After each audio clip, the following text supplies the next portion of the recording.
umandar na naman yung pagka-ipokrita ni Risa Ontiveros. Sumikat na naman Para mapansin. para mapansin kasi gusto magpresidente nito eh, ang baba-baba Opo, ng grabe. rating, ha? Ayun. Walang may gusto, pinagpipilitan niya yung sarili niya. Eto, umeepal na naman. Eto namang si Risa Ontiveros, sinakyan tong issue ng Tacloban ay nagpatawag ng investigasyon. Wow. Ang titignan daw niya, yung, di umano, alam niyo, ito natatawa ko rito, Manang Jubes eh. Apo.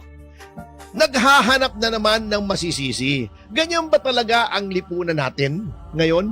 Mali. Kapag may ginawa Mali kang dapat. kasalanan, lahat may kasalanan. Ang nakakatuwa rito, itong si Risa Ontiveros, titignan daw niya kung bakit ganon ang nangyari. Eh nangyari po yan, at least this particular incident sa Tacloban ay dahil may batas. At anong sabi ng batas? Sabi ng batas, below 15 ay walang criminal liability. Oh. Apo. At alam yan, di ba pinakita yung thread ng conversation ng dalawa?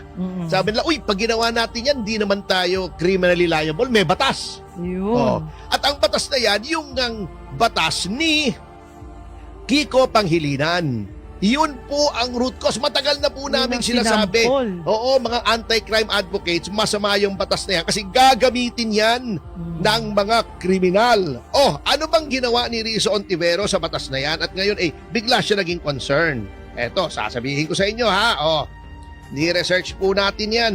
Si Risa Ontiveros po, bagamat, bagamat, siya ay hindi pa senador nung napasa yung batas na yan. 2006 kasi yan eh. Ha? Bilang siya ay miyembro ng mababang kapulungan bilang kinatawan ng akbayan, sinuportahan niya yan. Hala. Yang RA 9344. Yung batas na yan. Na nagsasabing below 15 ay walang pananagutan. 15 but below 18 unless acting with discernment ay may pananagutan. Wala pa ring pananagutan. Oh.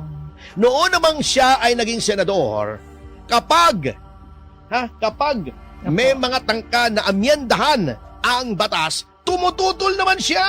O kanyang pinipigil yang pagbaba ng minimum age for criminal responsibility. Yung proposal na ibaba ang age of criminal liability Apo. ay siya ay tumututol. Noong meron pa nga yung committee report ng 2019 na ibinababa ito, yung Senate Bill 2198, nag-file siya formally ng pagtutol o dissenting opinion. Sabi niya, ayon daw sa UN Convention of the Rights of the Child, chuchu-chuchu, ay hindi dapat